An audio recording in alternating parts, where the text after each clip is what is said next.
Corianne. Oh, Renee, hi, and hi to everyone who's out there watching. You are with us today on Ask an Agent Anything.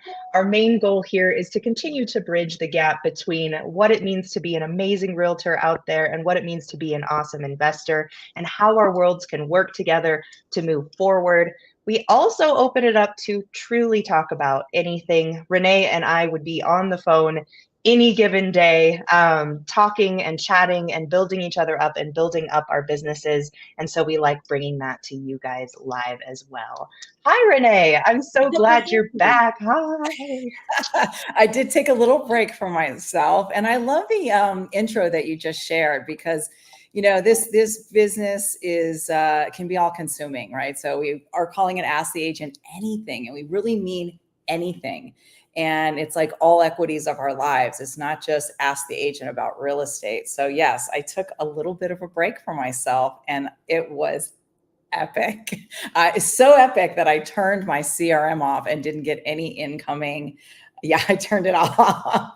So there was a couple text messages, I mean, I didn't clock out, but I did essentially turn the volume way down.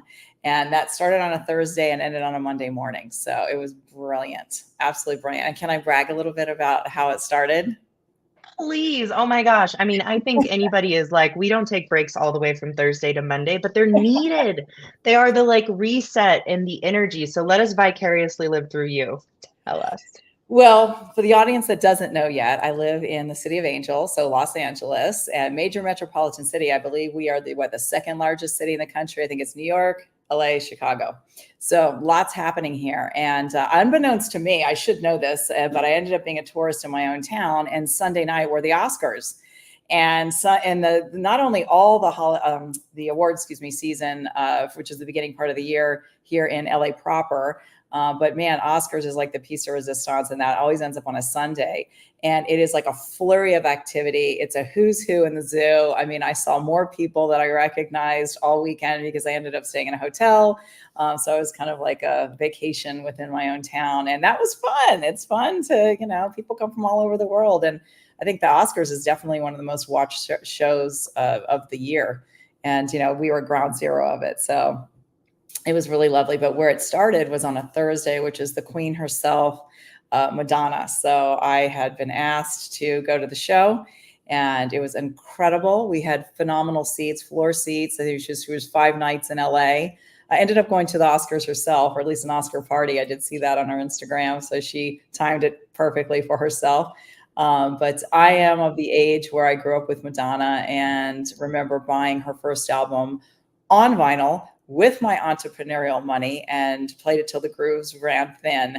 And back in the day, there weren't too many female artists that really just were unapologetic and did it their way. And she's never veered from that. And so this was the celebration tour and her opportunity to celebrate herself, frankly, and celebrate 40 years of not only being in the music and entertainment industry, but 40 years of evolution. So whatever you think of her or don't think of her, she's incredible. And the person that ended up taking me, a friend of mine, actually didn't really grow up with her, didn't really listen to her or too much watch her, but did come from the world of opera and understands what that is to, put on a show, so to speak, and be on stage and command an audience and all of those particulars that go into, into an evening.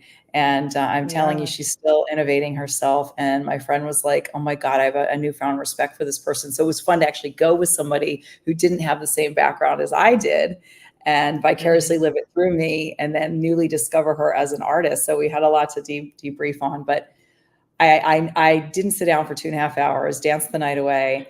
And we had such good seats that Missy Misdemeanor Elliott was in our row.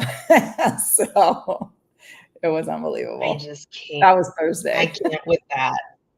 Yeah. Being in a Missy Elliott energy, like anywhere within the vicinity of said energy, for me is one of those moments where I'm like, oh my gosh, somebody I watched as a kid. And I can see how just anybody partying is like there for Madonna on Oscar weekend, like just stacking all of this like good energy yumminess. So anyway, thank you for bringing it. Yeah, I'm that soaking up started there. for you. Dinners, beautiful conversations, as I like to say, well-appointed hotel bars with beautiful drinks and laughs, and just seeing people all in their, tuxedos and going to the Oscars and from the Oscars and kind of being a part of their life too. It was just really, really fun, to be at a hotel where people were and seeing all the pomp and circumstance that goes with it. It never gets boring. So it was a really special, like ironic kind of weekend that it ended up on that.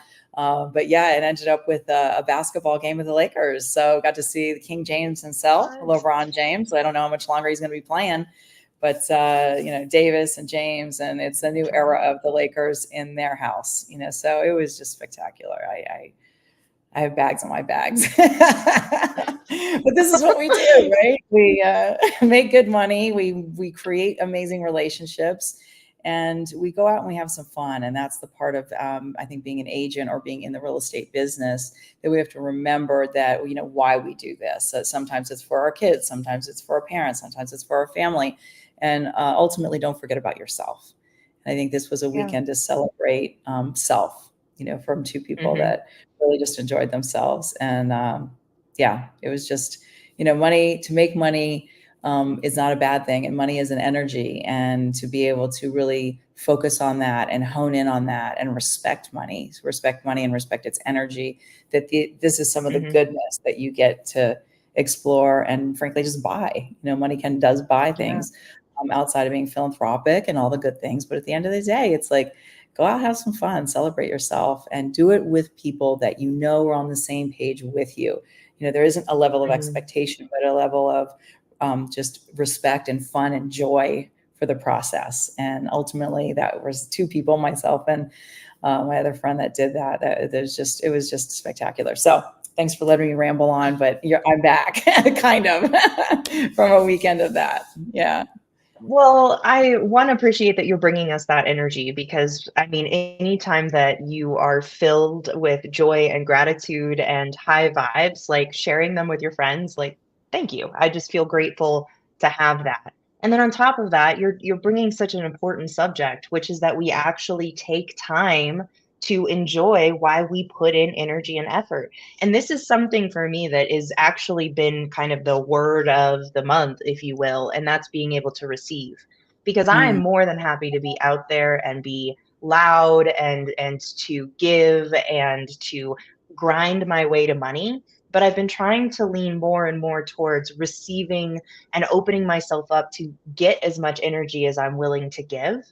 And that it's just a reoccurring theme, and you were putting it into practice by receiving a good weekend and utilizing the money that you earn from this to go have fun and to bring that joy and energy to the world. So it's ringing true for me in the themes. And I just want to say too, like, just as a kind of a correction too, right? Yes, I contributed some to the weekend, and ultimately I was asked to this weekend. So this weekend was really more a date, and it was somebody else contributing to me, and essentially, paying for things along the way, since we're talking about monies, right, and where the money is spent. And so when you say about being in receivership, I just want to acknowledge that it is something to drop into your heart regarding, and really be open to these opportunities that get presented. And especially, I've been that person. I've been that person in my life, most of my life, where I did pay the way, or I did pay for things, and I was happy to do so. I have no regrets or resentments. I really don't. I enjoy that. I enjoy seeing other people having a good time. And if I have the means to do so, to bring that, to the table. And in full transparency on the show, I actually haven't been that person for really even the last couple of years. I went through a divorce. Anybody who's been through a divorce, even if it's a conscious uncoupling, at best it's challenging, at worst it's excruciating. And no matter what, there's usually money is the great divide. And so I just haven't been able to be that.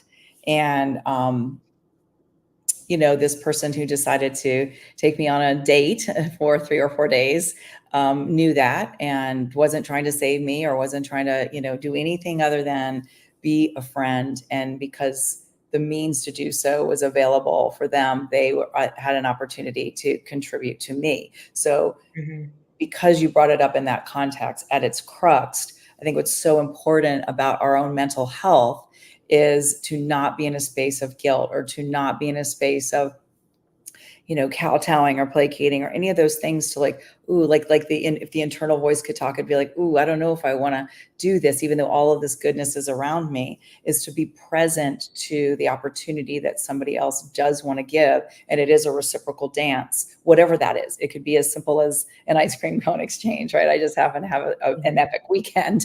But I do think the state of mind to be in, to be truly in that receivership, is something that I want to impart to the audience, and the listening audience at large, is to just check yourself. And how are you being when you're the person in receivership? And are you in receivership too much? Do you receive too much?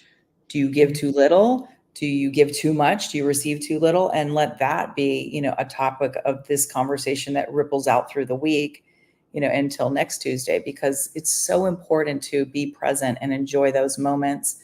And I'm telling you, boy, I take it all in. Even if it was just sitting at the bar and just like taking in the audience, or if we were on the floor at Madonna, I just had my eyes wide open and my heart wide open. It's going to take me months to just unpack what I've experienced. And that should be everybody's every day, even with the little things. What was your day really like? And unpack that, and not just those epic moments. Yeah. I just appreciate that reminder, because for myself, I know it's an energetic flow issue in terms of giving and receiving. And I know that what I'm asking for is more commissions. It's more wholesale fees. And I want to receive that to the level that I believe I bring energy to the world. And I'm the person that's stopped it many times. And I can see it, whether it be in my thought process of, oh, this is a bad deal and I won't give it any time or energy, or whether it's, why didn't I stand up to that person and say, hey, I deserve the dispo JV in this scenario, because look, I've spent 48 hours helping you get the right buy number. How did, and I have to take a step back and go, oh, like, where can I communicate better? Because I'm always in the position of, I'm going to take responsibility for what's happening to me. But then I also recognize, why didn't I bring that to the table? Well, I might have been automatically, energetically shutting down making money and only giving energy. And I'm like, who wants to be that? Like, I'd rather be like full rainbow, not just like only one half. Yeah. If that makes any sense. And I'm going to offer you this to you. So, through every great tragedy, there's goodness, right? We mostly learn our lessons through pain, unfortunately. And while I was really in my solitude of, post-divorce and so forth, I really took a look at, like, how do I operate in this world? Not just, myopic, like what happened to a marriage, but really like, yes to that. And how am I being in the world? Who am I being in the world? Those bigger, almost unanswerable questions, really, but really a place to look. And one of the things that I got down to is my own personal foundation. I think I'm a big fan of personal values, personal standards. Like, where do you, the figurative you, right? Where do you stand in your life? And one of the things that came to me was the foundation of my proverbial house, right? This human house, is liberation, fulfillment, and prosperity. That is the foundation. And the reason I'm bringing that up is not only to really consider, like, who are you being in the world as a holistic person? So as much as I'm hearing you say, I want more money and the commissions, those are the do haves of the be do have, right? So what are you doing to have the thing? But really, who are you being? And what I heard is more joy and fun. And that's just me, kind of what I heard you say here. So that whatever that is, in that aha moment and that click, when you get it for yourself, because we can brainstorm this all day long and somebody might say something to you or have a suggestion, and then you're like, I don't know about that. I don't know about that. But when you get it, like I got it, liberation, fulfillment, and prosperity are the foundation of my human home, that I can always come back to that. Because, like, for instance, if I were in your situation and the JV deal was going sideways or something like that, I can justify it and reason it for all the things that didn't happen. And that's viable.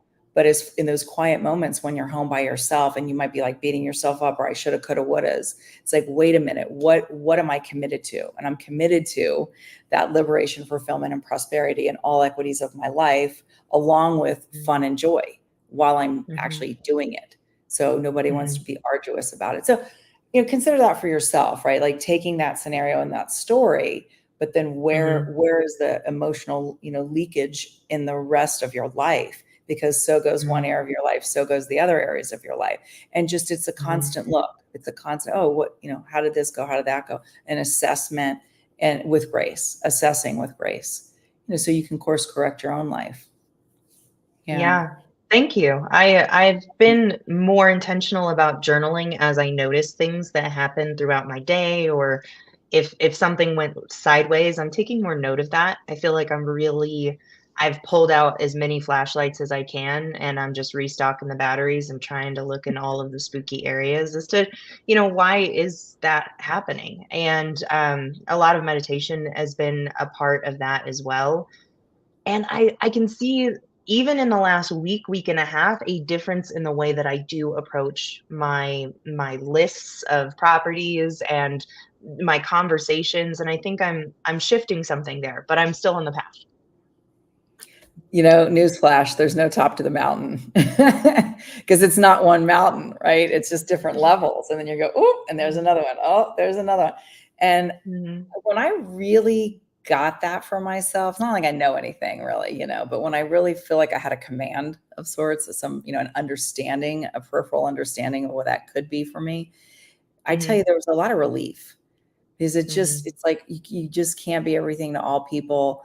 When we're really young, we just are moving fast and breaking things. And that's that chapter of our lives. We'll call it your 20s, your teens, maybe your 20s, a little bit into your 30s. And you just keep going and you just keep moving. And it's a total self-discovery. And for me, I'd have to say it wasn't fun. I had a level of perfectionism. I had a lot of control. And I was able to look back in my rearview mirror and go, geez, all of this is another famous last words that came to me in a writing, is that all of this served me to save me. And it doesn't have to continue to serve me to save me moving forward. It can serve me as just another reminder, but it's not saving me. All of these, you could construe them as shortcomings or perceived negativities or quote unquote negative personality traits. They're really just all a reaction to life. And much of who we are gets created under the umbrella of our parents, and then, really our surroundings, right? Our peers and then the environment we live in. And at any given time, you actually have the wherewithal as a human being to change that. I didn't say it was easy. I didn't say it was going to be overnight, but you do have the wherewithal to change it. And if you decide that those things that served you saved you, but you no longer have to have them save you, they can just continue to be a gentle reminder for serving you. That crossroads is a lot of freedom. And I feel like at this age I'm at, have gotten that memo. And I still flub and I still do weird human things. And here's the difference, is that I'm humble enough to come back to, say, the person, because it's usually the person. Worse, it could be myself.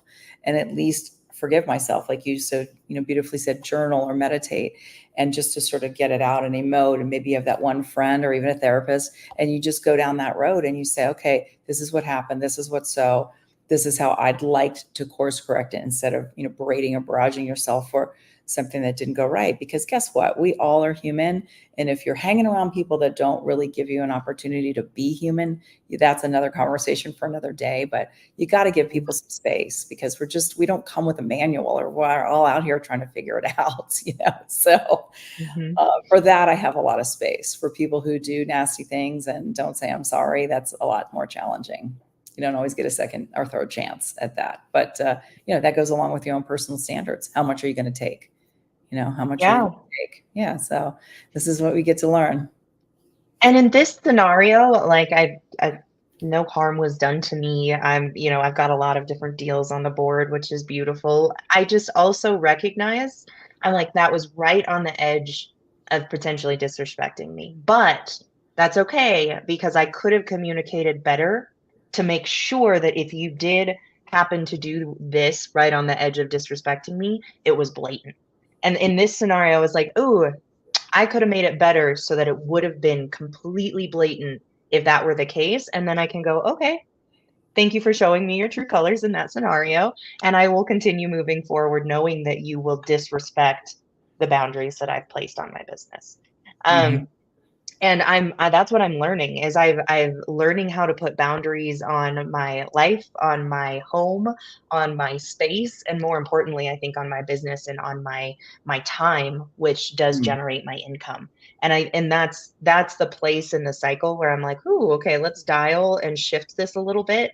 Let's improve our communication as to where we bring value and what we expect to receive in return for that. And I think Yeah. that comes like that is the crux in business, especially for a entrepreneur that is running their own world like anybody in real estate. And I think that comes down to like the communication I have with flippers, the my true clients that I'm out there doing the work for. I need to communicate what I expect from them. And I need to do that with my agents. I need to do that with wholesalers. I think whoever you're spending your time speaking on with daily, you've got to think, is this actually adding value back to me? And how do I communicate how they can add value back to me? Because in business, it needs to be reciprocal. And this is something I'm learning to truly stand on. Yeah, right. Right. Yeah. And I hear that Yeah. as one of your values, you know, and values can come and go a little bit, not on a day-to-day basis, but you know, they're interchangeable. How about that? They're interchangeable. And you know, Mhm. one of my values is clear, concise communication in real time. That's an actual value that I stand on. And so I heard you say that, you know, that you want to be, it's reciprocal. There needs to be communication. It seems so obvious, but you know, for the audience that's listening, sometimes you know, life can be hard and all the things that people say, but for the most part, it's actually quite simple. And so Mhm. really getting that clarity of what is going to work, say for you, and then most likely what's going to work for us, right? The tribe, the community. Well, communication. I don't think anybody would argue that a lack of communication would be a value that they want to live into. But if you don't keep it in the forefront of your mind, like it's an actual value, like it's your word, like it's something you stand for, Mhm. it's a perishable skill, you know, if you will. Yeah. I heard that from another mentor, but it's a perishable skill. And then you're not grounding yourself in anything. You're just at the ebb and flow of whatever you think, excuse me, however you think your day's going to go. But if you say it's liberation, fulfillment, and prosperity, this is what I'm standing in today, and here are my, you know, 5 to 10 or so personal values, and possibly reread them all the time. So they're there. You memorize them. And then if somebody comes out at you left field and you go, woof, wait a minute, this is one of my values. I'm going to step forward. I'm going to be the leader of my own life. I'm going to be the leader Yeah. within this conversation, not a dictator, a leader within the conversation. Right. Right. And then bring what you can to that value, which is the clear, concise communication. And Mhm. then your beingness. And I guarantee you put all that out in the world, whether it's in sales, whether it's in your house, whether it's in any other equity of your life, spouse, Mhm. kids, love life, etc., that watch how the world's going to evolve around you, because so goes the inside, so goes the outside. And really Mm. take that on. And so that's why we call this, you know, Ask the Agent Anything. And our first beginning parts of our um, foundation of the show is really more about sort of your mindfulness or your mindset or your beingness, because however you are in the world is however you are in all these other equities. There's a reason, Corianne, why you and I are having these conversations right now, and will continue to, but as a foundational part of the show, because it Mm. really, how could it not be? How can you not be, you know, this person over here and that person over there? I mean, some of us have Mm. personas now and again. I understand that, social graces and things like that, but you are who you are wherever you are. And so let that reign. And you have to take a step back from the day to day to day to shed that skin. If the inside is changing and the outside needs to change as well, to some extent, that's like a shedding of skin that takes time and energy and a little bit of grace. And I think for myself, I did come up under the umbrella of my family and their morals, and I think I carried them around a lot longer than I was expecting before I turned around and was like, wait, like are these mine? Are these things that I actually want to evaluate and unpack and decide whether I keep or not? And it's funny because we all go through our parents' stuff in the closet, or you come home and they're like, "Here's a bag of your high school homework," and you're like, "Thanks." I'm Yeah, like right. right on that edge where like I've left my 20s, I'm right on the beginning of my 30s, and I'm going, wait a second, the human that I've been fighting so hard to carve in my 20s, I've been carving like 6 different people like honestly, I've been like working on 6 different versions depending on whose opinion I was listening to at any given time.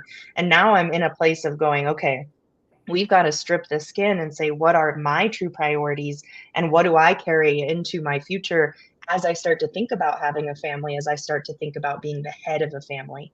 And my husband as well, but I am a portion of that.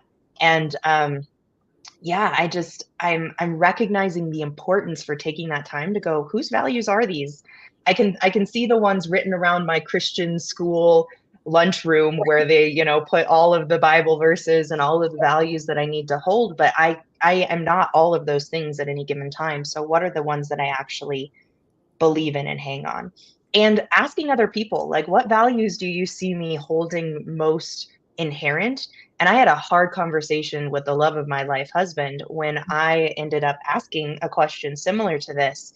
And the answer was, before family and money and our income, I believe that you see a value of being helpful as more important. And I had to take a moment and kind of shift because that was how I was showing up in the world. It was true that in a lot of ways I was putting helpful as my highest value rather than having a creative life and having the income to sustain that. Which, if you asked my conscious mind, that's exactly what I would tell you is my highest value. But does my unconscious mind run like a little girl that wants somebody to tell her she's a good girl because she's been helpful? Yeah, sometimes unfortunately that programming is running. Well, he's a good man, first of all. And you have sounds like a beautiful relationship. I have yet to actually meet him personally, but from the photos that I've seen him in, the videos and photos that you post, he has a gentle soul. I can see his energy through that. And he loves you. He loves you enough that he told you the truth of how he perceived it. Maybe it's not all the truth, but it's his truth because it's true to him. And that your relationship is solid enough that he felt vulnerable and safe and comfortable enough to actually say that to you. Of course, very lovingly. Obviously, the words matter and inflection and tonality and all those things. And I'm sure he meant it and said it, and it landed in as much of a loving way. And even with all the warm, fuzzy blankets around the edges, it still stung a little. Because you're like, wow, this is the truth. And this, you said it, this is my little girl. But here's the good news. And this is what I assert, I observe, I read, that most people are not willing to actually get quiet enough or centered enough to be able to actually hear that. And even if they do hear it, it becomes a defense. And so it takes something to do this type of work. And I'll say that it is incredibly uncomfortable most of the time. I've had people willingly and unwillingly say a lot and more. I'm feisty, to my face, under the guise of just bringing it to my attention, never being abusive or anything like that. And it always stings. It always stings. And it gets a little less. That voice gets a little bit less. The sting gets a little bit less when you go, geez, okay, let's get to work on that. Let's take that as a consideration versus a defense. And so I say that to the audience to have that grace, that part of the process, and grace with yourself. Some of it's maturity, time, and wisdom. And that there's a lot of serenity and freedom on the other side of it. So that if it does come up again, then you'll be prepared to listen to it and implement it, or not. And either way, you're okay with it. So I think getting older and not just older by age, but choosing to be a little more wizened.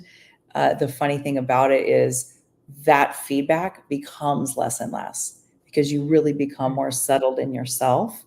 And it would probably take something extraordinary, like really getting in an upset or really being almost like, really angry, that then somebody might give some feedback, but it's so infrequent. So keep going. You got this.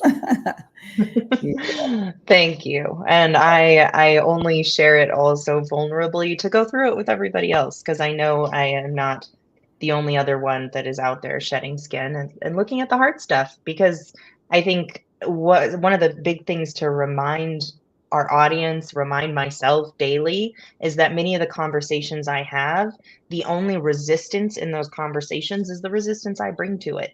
and some of those assumptions that I'm assuming are going to come through in a conversation. So if somebody cusses me out, or for example, I got a text recently that was like, "Sure, I'll give you deals. Show me your titties." I was like, "That one's good." And like little things like that, where you're like, "Oh man, like I could have taken that the wrong direction and just been like, oh, the way that people treat women and this sucks."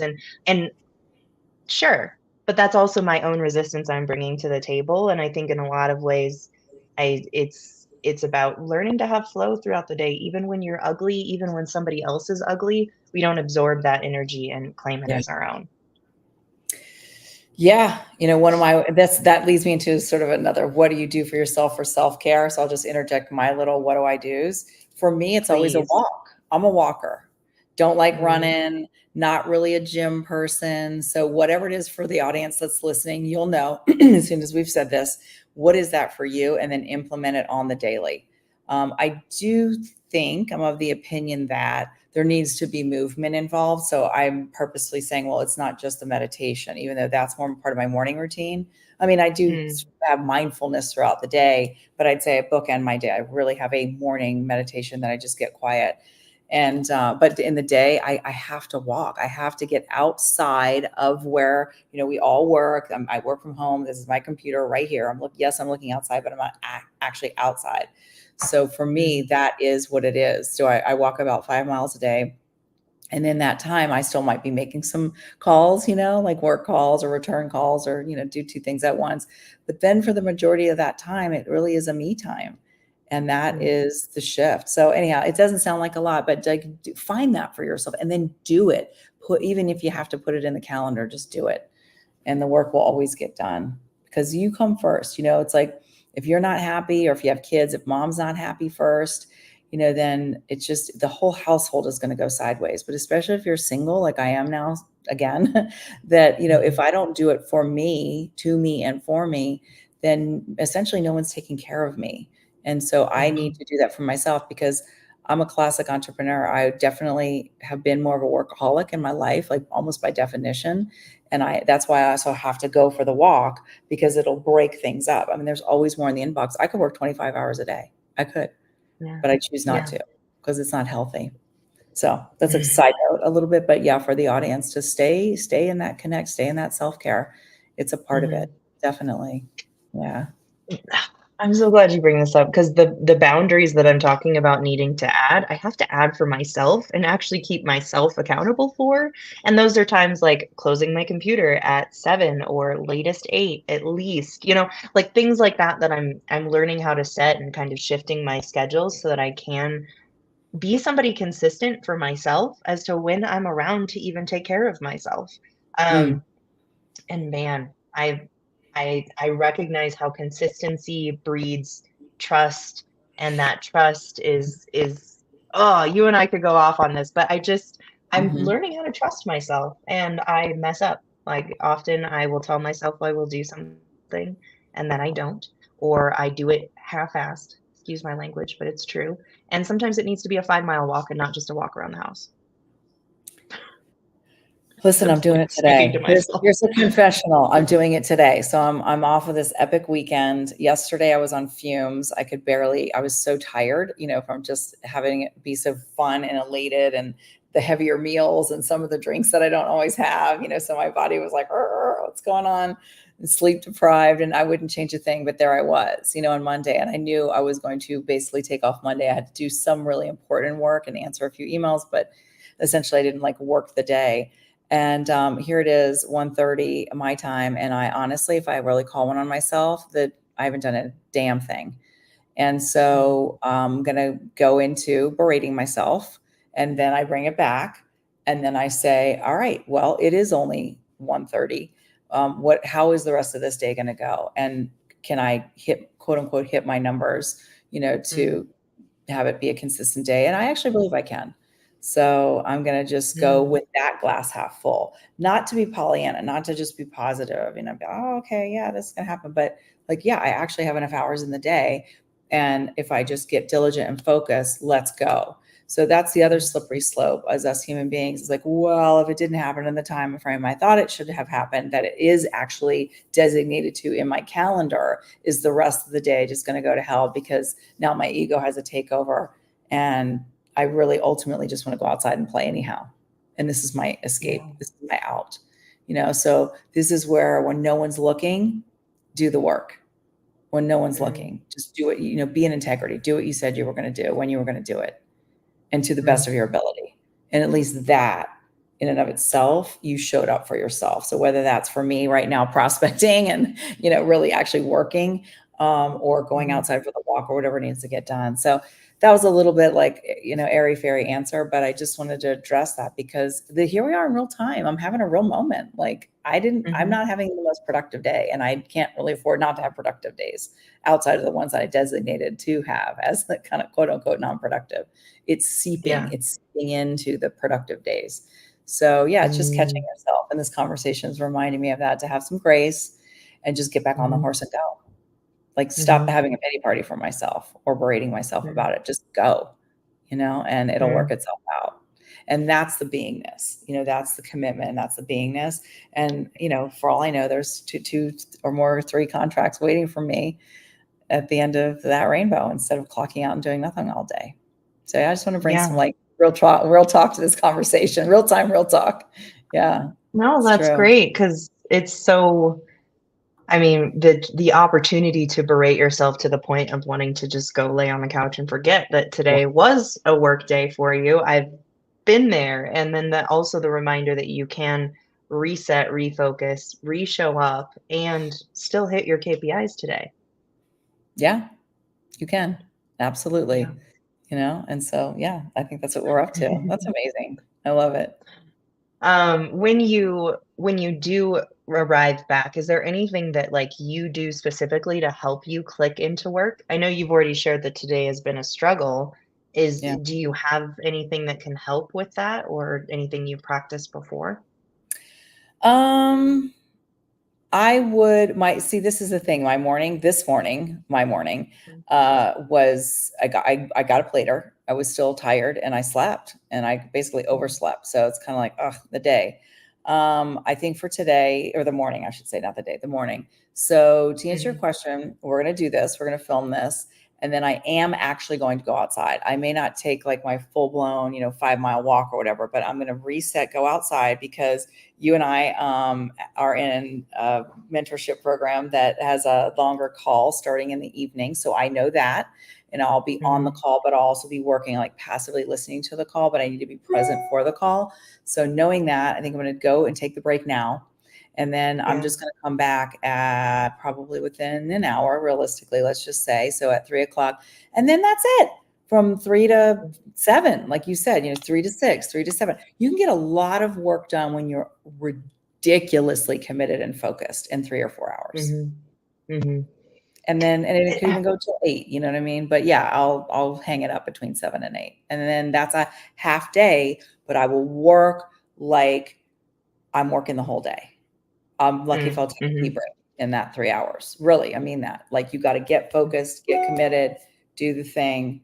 And then I know that I can do what needs to get done in that amount of time. But that's me. So you have to check yourself. I can get that focused and committed. I mean, there could be like a bomb going off in here and I will still be that focused and committed, but I know myself.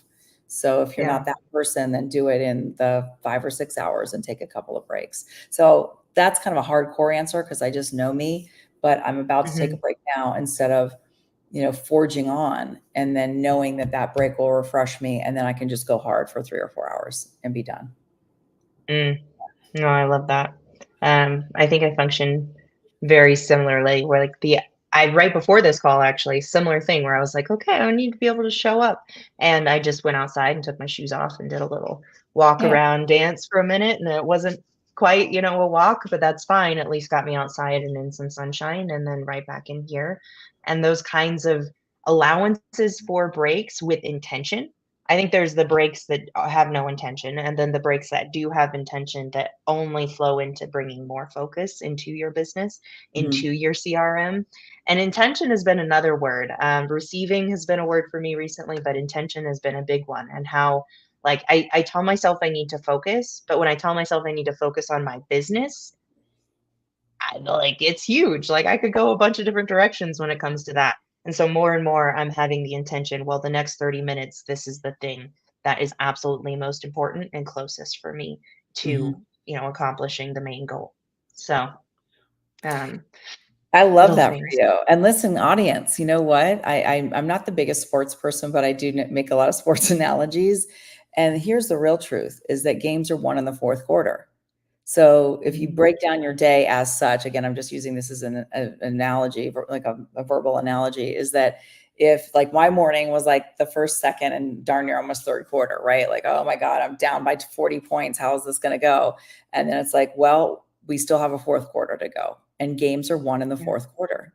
So if you take that sports analogy, instead of saying, well, we had a really crappy first and second quarter of the game. Well, the game is just over. Oh, well, I think I'll just clock out. That's not true. Mhm. It's not true.